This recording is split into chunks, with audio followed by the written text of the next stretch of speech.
예. 오늘부터는 성령꾼 만들기 세 번째 권이 시작이 됩니다. 세 번째 권의 총 주제는 성령 설교이고요. 오늘 첫 번째 시간 제목은 성령 설교하라. 성령을 말하라. 이것이 아니라 성령 설교, 성령에 감동된 설교, 이렇게 말씀을 이끌어가는 것을 보게 됩니다. 묵상하다 문득 좀 예배에 도움이 될까 해가지고 잡은 게 하나가 있습니다. 뭐냐면 우리가 주보를 보잖아요. 볼 때에 예배 전에 주보에 있는 봐야 될 말씀 본문을 한번 꼼꼼히 체크해 보면 예배에 큰 도움이 되더라고요. 이렇게 집에서 하나하나 이 말씀, 누가 무슨 말씀 했고 이런 것들을 체크하는 것도 중요하고, 또 하나하나 그 말씀 안에서 놓쳐서는 안 될 것들 한번 체크해 보는 것도 중요합니다. 그래서 놓치기만 하면 잘못했다는 본격적인 하나님의 말씀까지도 놓칠 위험성이 있는 것을 사전에 막아내는 작업을 집에서 묵상하는 것도 참 도움이 되는 예배의 길이다, 이런 생각을 해보게 되었습니다. 오늘도 성령 설교하라 하는 말을 할 때에 물론 설교자에 대한 문제이기도 합니다. 우리 성도들도 신앙생활 이 땅에 사는 동안에 그렇더라고요. 내가 하나님을 붙잡은 것 같아도 하나님이 나를 붙잡고 있어서, 아마 우리 증산교 다른 모든 가족들까지도 믿음의 길에서 이탈될 수가 없는 일입니다. 그럴 때에 이왕이면 알아야 될 것을 알고 지내는 것이 중요한데, 그 알기 위해서 하나님이 우리에게 주시는 마음이 있더라고요. 뭐냐? 제목을 말하든 무슨 말씀을 하든 그 말씀 안에서 왜? 라고 하는 질문이 던져지는 문제입니다. 성령 설교하라 라고 할 때에 단순히 설교자의 문제일 수도 있지만 설교를 듣는 성도들의 문제도 됩니다. 왜 그러냐면 신앙생활을 지속적으로 해 나가야 되잖아요. 그럴 때 어떤 설교가 성령 설교가 될 수 있고, 그런 설교는 꼭 붙들고 살아야 될 하나님의 말씀이 되기 때문에 그 분별하는 게 너무너무 중요합니다. 오늘도 그런 차원으로 접근을 했으면 좋겠습니다. 그럴 때 이 성령 설교자에게 먼저 접근을 해 나가는데, 읽을 거리 하나 적어 놓은 것을 읽어드리자면 제목이 이렇습니다. 불은 불을 낳는다. 불은 불을 낳는다. 현대 교인들 중에는 마음이 차가운 사람이 많이 있습니다. 또 현대 교회 중에는 차가운 교회가 많이 있습니다. 그 이유는 무엇일까요? 여러 가지 이유가 있겠지만 설교자에게도 그 문제가 있습니다. 불은 불을 낳는데 설교자들이 차갑기 때문에 성도와 교회가 차가워지는 것입니다. 아무리 비싸고 좋은 승용차라도 점화가 되지 않으면 결코 움직일 수 없습니다. 따라서 설교자에게 불이 없으면 차가운 사람들을 불 붙일 수가 없습니다. 그러므로 설교자들이 먼저 성령의 불을 회복해야 됩니다. 그렇지 않다면 계속해서 수십 명, 수백 명씩 때를 지어 지옥불로 들어가게 될 것입니다. 끔찍한 얘기이긴 하죠. 우리가 깊이 기억해야 될 내용입니다. 그러면서 하는 말, 오늘 우리가 고민해야 될 것은 무엇일까요?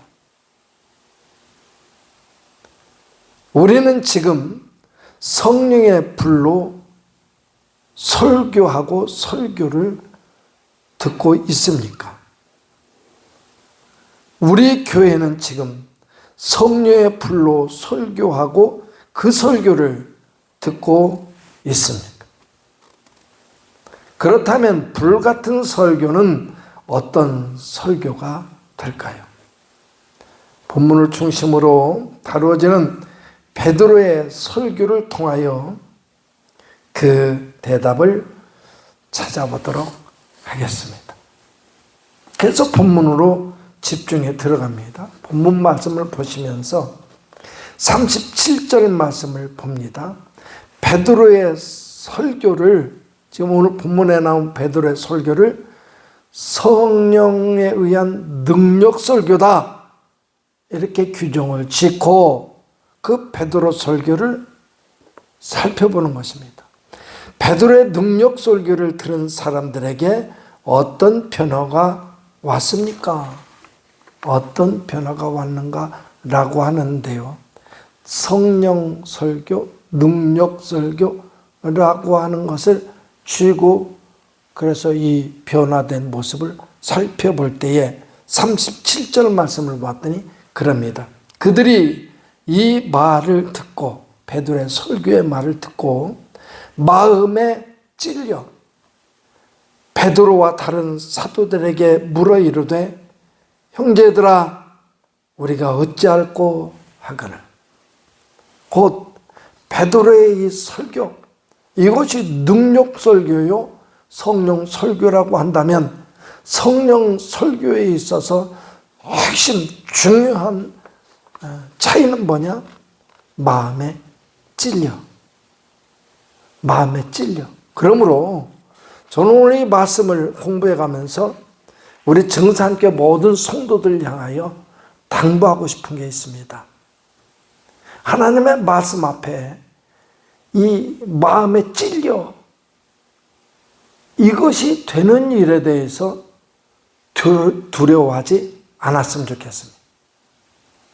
마음에 찔려라고 하는 것이 될 때는 성령께서 나를 압도하고 계시구나 생각해도 될 일이기 때문에 그렇습니다. 그럴 때 무조건 인신공격적인 이런 것은 아닙니다. 하나님의 말씀이 딱 임했을 때에 신앙의 얘기, 하나님의 사실을 말했을 때에 마음에 찔려지는 그 얘기가 되겠죠.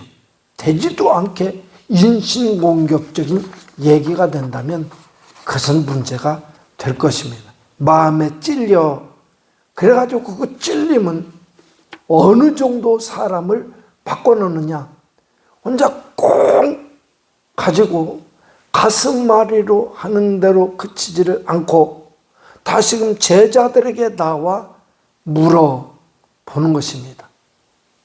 내가 어찌할꼬? 이 얘기를 저는 상당히 중요하게 취급을 합니다. 왜냐하면 예수님의 설교를 들었던 사람들, 그들의 모습을 성경에 기록된 내용에 의해서 살펴보면 그들도 하나같이요, 그 말씀을 들을 때 마음에 찔려 하는 현상이 있었더라고요. 누구나 할 것 없이 마음에 찔려. 다만 하나님의 사람으로 분류될 수 있는 사람들과 끝까지 하나님의 말씀을 거절하는 사람들로 나눠지게 되는데, 하나님의 말씀, 그 메시지, 하나님의 사인을 놓쳐버린 사람은요, 마음에 찔려졌을 때에 어떤 반응이 나타나면 저 죽일 놈 이러더란 말이에요. 바리새인과 사두개인들, 당시에 유대교에 내놓으라 하는 지도자들이 그랬습니다. 그때부터 말 꼬투리를 잡으려고 예수님을 졸졸졸 쫓아다녔고, 그리고 결국 마침내 도저히 안 될 때에 그 제자 하나를 사들여서 돈 받고 팔게 만들고, 그리고 자기들의 원하는 바를 이루지 못한 데모라도 일으킬 듯 기세를 드러내므로 빌라도조차도 꼼짝 못하게 하고 십자가에 못 박게 만드는 일을 저지르게 된 것이죠. 근데 똑같이 가슴에 찔려 하는데, 찔려지는데 일단의 무리들은 내가 어이할꼬 하더란 말이죠. 그리고 그 사람들은 적어도 제가 지금까지 살펴본 바에 의하자면 그 사람들은 하나님께 나아가는 길을 발견했고 주의 이름을 부르게 되었고 하는 삶의 변화를 거치더라. 그러므로 오늘 이 중요한 맨 첫 번째 37절부터 중요한 표현을 하나 만나게 되는데 잊지 말고 기억하시기를 부탁을 드립니다. 다음 두 번째로는요, 38절 말씀을 보면서 베드로는 성령의 선물을 언제 받을 수 있다고 설교하고 있습니까? 그러면서 설교하는 베드로의 설교 속에서 성령을 선물을 받게 되는 때를 말하고 있는데 어느 때입니까? 이런 질문을 하고 있어요. 그때 38절 말씀, 베드로가 이르되 너희가 회개할 때에, 회개가 없는 성령 받는다? 위험스러운 일입니다.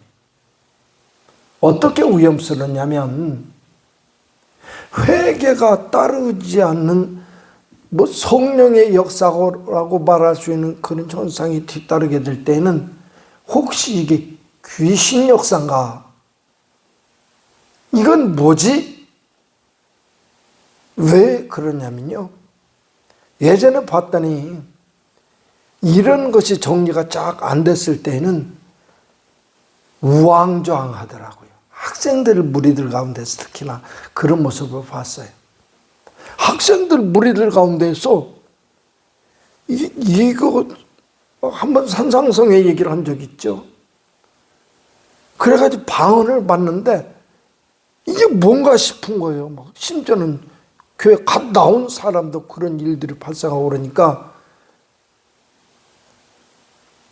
이게 회개가 따르지 않는 그런 은사라고 하는 이런 부분들을 살펴보게 되면 꼭 뒤따르는 부작용, 제가 표현을 너무 강력하게 한지는 모르겠는데 부작용이 뒤따르더라고요.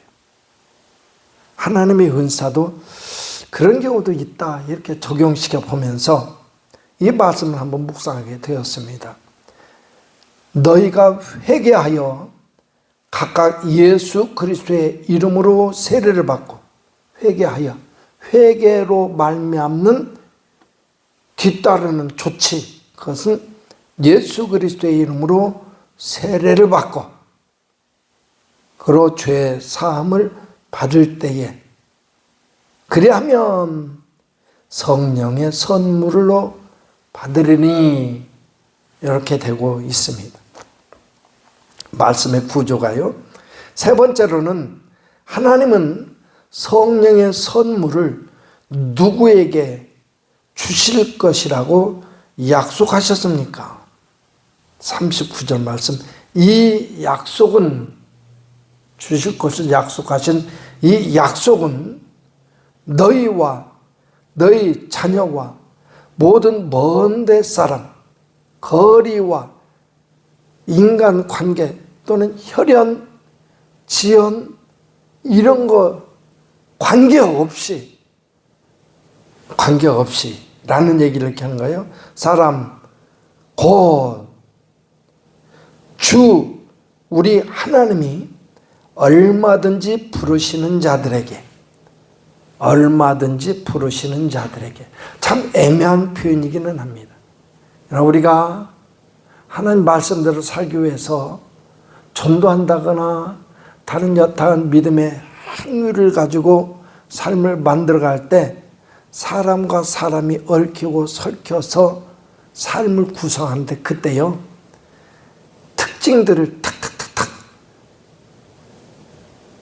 만나고 구분 지을 수가 있게 되는데 그때 보다 보면 하나님의 부르심을 받은 사람이라고 하는 이 막연한 듯한 이 표현이 이런 경우를 말하고 있구나 싶을 때가 많습니다. 그런 사람에게 성령을 선물로 주신다라고 하는 이 약속이 될 것입니다. 그 다음번 질문은 41절을 통해서 대답을 찾아보는 것인데요. 베드로의 능력 설교를 들은 사람은 세례까지 받기도 합니다. 그의 능력 설교를 듣고 그렇게 세례를 받은 제자의 수는 얼마나 증가합니까? 라고 하는 질문인데 41절 봤더니 그 말을 받은 사람들은 세례를 받음에 그날에 신도의 수가 3,000이나 더하더라.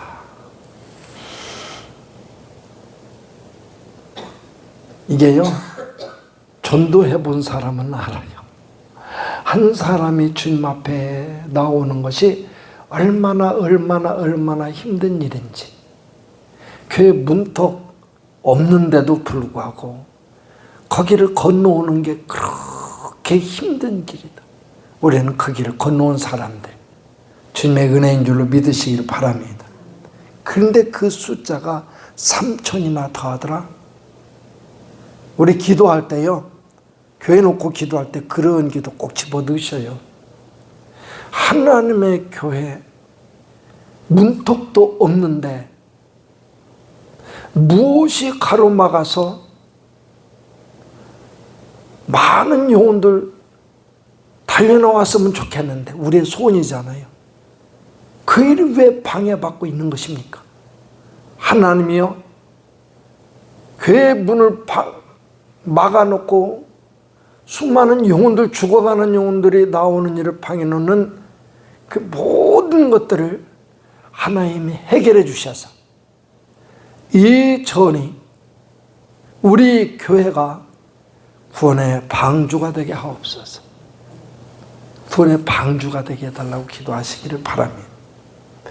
다음 마지막 번째 질문인데 42절에요. 베드로의 능력 설교를 들은 사람들은 사도의 가르침을 들은 후에 어떤 삶을 살았습니까?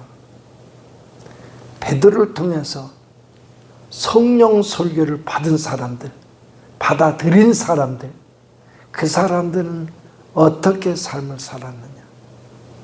여기서 중요한 것은 삶의 변화가 찾아왔더라고 하는 것인데요. 어떤 변화냐 할 때에 42절입니다. 그들이 사도의 가르침을 받아 서로 교제하고 떡을 떼며 오로지 기도하기를 힘쓰니라. 그러니까 교회 안에서요 이루어진 이 교제라고 하는 것은 저는 우리 정산교회 성도들이요 그런 소망을 가졌으면 좋겠어요. 믿음 생활은 어영부영 우왕좌왕 갈팡질팡하는 것이 아닙니다. 목표가 선명하고 뚜렷해요. 주님 닮아가는 것. 믿음의 세계를 향해서 물러섬이 없이 달려나가는 것이거든요. 이거 아니서는 안 돼요. 그 가운데 생각도 만들어지고 행동도 만들어지고 사람이 인생 살아가는 삶이 얼굴 모양을 만든다고 하더라고요. 그러니까 우리가 우리 얼굴에서 예수 믿는 자의 기쁨이 사라져버리고 행복한 모습이 사라지고 맨날 인상 으둥거려져 가지고 흉한 몰골이 돼버리면 하나님한테 혼나요. 진짜 예수 믿는 사람답게 삶에 아무것도 없어도 하는 일 정말 하나 다 놓쳐버려도 주님 때문에 행복해야 되지 않겠습니까? 이게 하나님의 사람들이잖아요. 그렇게 변화가 되어야 된다는 것인데, 봤더니 가르침을 받아 서로 교제를 나누고, 교제는 그렇게 만드는 속에 내면에 들어가 보면 행복한 모습을 하고 즐거운 모습이 나타나고 행동이 나타나고, 이것보다 더 중요한 그 속에 내면으로 들어가 보면 그런 것을 만들어내는 그 내면에 뭐가 있느냐면요, 주님의 은혜가 있습니다. 주님의 사랑이 있습니다. 그래가지고 그 하나 주님의 사랑과 은혜가 쌓여져서, 은혜가 이제 찰 만큼 차가지고 더 이상 채울 곳이 없어서 흘러나오는 거예요. 만났다면 예수님 자랑, 하나님의 은혜를 자랑하는 것, 이게 교제입니다. 교제는 뭐 단순히 뭐 밥 잘 먹었냐, 뭐 개돈 냈냐, 이런 얘기가 아니라 믿음 생활, 하나님의 은혜가 내 삶에, 내 이런 환경에서 하나님이 이렇게 역사하시더라, 저런 환경에서는 저렇게 역사하시더라. 믿음의 교제가 이루어져 가지고 혹시라도 다른 환경 속에 뜻하지 않게 처해졌을 때 그 상황 속에서 역사하시는 하나님의 사실을 들었던 내용들이 나를 움직여가서 그 은혜의 자리에 세울 수 있는 역할을 하게 만드는 그 교제, 신앙의 교제, 그 교제를 말하는 거거든요.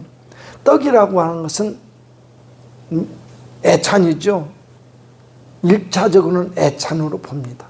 이렇게 봐서 교제하고 떡을 떼며, 그리고 중요한 것, 오로지 기도하기를 힘쓰니라. 다시금 말씀드립니다. 기도, 그저 생각 없이 주저리 되는 것은 주문일 테지요. 주문 그게 아닙니다. 우리가 하는 기도는 그런 성격도 품을 수 있지만은 본격적인 의미를 찾아내자면, 기도는 누가 하느냐 할 때에 하나님을 인정하는 사람들이 갖게 되는 삶의 태도가 기도입니다. 하나님을 인정하니까 기도하게 돼요. 본인은 거부해도 하나님을 인정하는 사람들이, 전능하신 하나님을 인정하는 사람들이 내 소원을 하나님께 아뢰고 응답을 구하는 것이죠. 그게 기도예요. 기도 사실은 뭐 호흡과 같다, 영적인 호흡이다, 말도 여러 가지로 표현할 수 있겠지만 저는 본격적인 의미는 그것이라고 합니다. 하나님을 인정하는 태도다, 이렇게 말을 합니다. 그래서 기도하기를 힘쓰니라. 여기까지 성령 설교와 성령 설교 앞에 놓였던 하나님의 사람들의 삶의 태도를 한번 짚고 넘어가 보는 것이죠. 그러면서 이제 오늘 사는 내 자신 앞에 이 말씀을 적용시켜 봅니다. 첫 번째, 나는 설교를 듣고 어떤 변화를 받고 있는가? 또는 혹 설교를 통해 변화를 받지 못한다면 그 이유는 무엇인가? 이 질문, 이거요. 나는 설교를 듣고 어떤 변화를 받고 있는가? 혹 설교를 통해 변화를 받지 못한다면 그 이유는 무엇인가? 이것을 묵상하다 보니까 버뜩 떠오르는 생각이 있어요. 지난 대신방 때 어떤 집사님 댁에 신방 갔다 나오는 길에 제가 교회 앞에 강조하는 것 중에 성경 읽자, 성경 쓰자 하는 것이잖아요. 근데 조금 그래도 그 목사님 당부하는 말에 좀 따르기 위해서 그 시도를 조금 했던가 봐요. 근데 용케 그 말씀이 거기 읽었던 거, 내용이 나왔던 거 봅니다. 그래서 좋아가지고 좋아하는 모습이 떠오르더라고요. 그래서 생각한 게 있어요. 뭐냐? 하나님의 말씀 많이 알수록 은혜의 폭도 넓어진다. 혹시 설교를 듣고 은혜 받지 못하는 것이, 설교는 1차적으로는 목사, 설교자의 문제죠. 뭐 제대로 이해할 수 있도록 말씀을 풀어주기도 하고 그래야 될 테니까. 근데 2차적으로는 듣는 이들의 책임도 있더란 말이에요.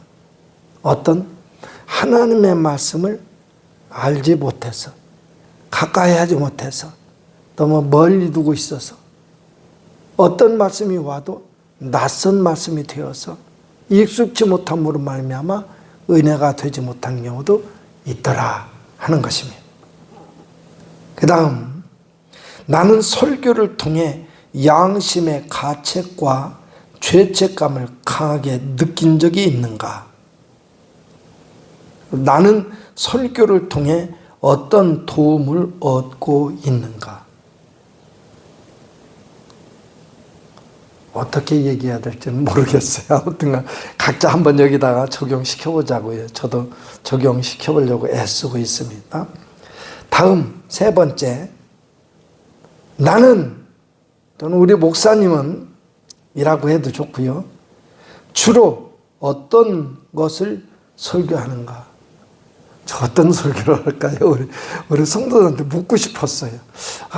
우리 성도들이 생각하는 목사님의 설교는 주로 어떤 설교를 하고 있다고 생각하는가에 대해서 좀 그랬어요. 저는 일단 하나는 분명히 찾고 있어요. 어떤 거냐면 율법 설교는 버리고 율법이 중요치 않는 것은 아니에요. 그러나 율법 가지고는 구원받을 자가 하나도 없다고 그래요. 그 율법까지도 말하게 될 때는 그것조차도 하나님의 은혜라고 하는 사실을 강조를 합니다. 그럼 무엇을 설교하느냐? 오늘 베드로의 설교처럼 말씀을 받은 자의 변화된 모습을 보는 거예요. 그래서 말씀, 하나님과 만난 사람, 말씀을 만난 사람은 이렇게 되더라. 그렇다면 우리는 이렇게 되어야 한 그 자리까지 얼마만큼의 내 모습은 차이를 가지고 있는가. 그래서 거기에서 도전을 받도록 만드는 설교로 준비를 많이 하고 있는 편입니다. 네. 다음, 네 번째, 나는 성령의 능력으로 설교하고 있는가? 나의 설교는 능력인가? 아니면 말잔치인가? 말잔치는 아닌 것 같아요. 그죠? 우리 증산교회 담임 목사의 설교는 말잔치는 아닌 것 같죠? 말은 잘 못하잖아요. 목사님이 말은 잘 못해요. 잘했으면 좋겠는데 말은 너무 못해요. 혀가 뻣뻣하고 둔하다 하는 편이 꼭 내긴 것 같아서 답답할 때도 많죠. 그 유튜브를 본다든가 막 설교 듣다 보면 설교 잘하는 분 보면 그렇게 부러울 때가 많아요. 아무튼 우리 성도들이 참 안 됐는데 아무튼 그런 측면이 좀 있기는 합니다. 그런데 한 가지는 분명해요. 설교하다가 시사적인 얘기, 이건 아주 제가 혐오합니다. 정치, 경제, 사회, 문화 이런 얘기가 그게 구원을 주는 게 아니거든요. 또는 더러 어떤 이들은 그런 설교를 나눠요. 비판하는 건 아닙니다. 그걸 버린다는 얘기, 그런 것은 내가 그런 설교는 우리 증산교회 담임 목사는 그런 설교 안 한다고 얘기를 하는 것인데 뭐냐? 철학자 얘기. 철학자가 구원을 줍니까? 그런 얘기는 집어 늘 생각을 안 해요. 되도록 말씀으로 풀고 말씀 안에서 맥락 속에서 구조를 통해서 꼭 짚고 넘어가야 될 걸 찾아내고 그걸 하나님의 사인으로 받아들이고 뭐 이런 설교 쪽으로 방향을 잡아나고 있습니다.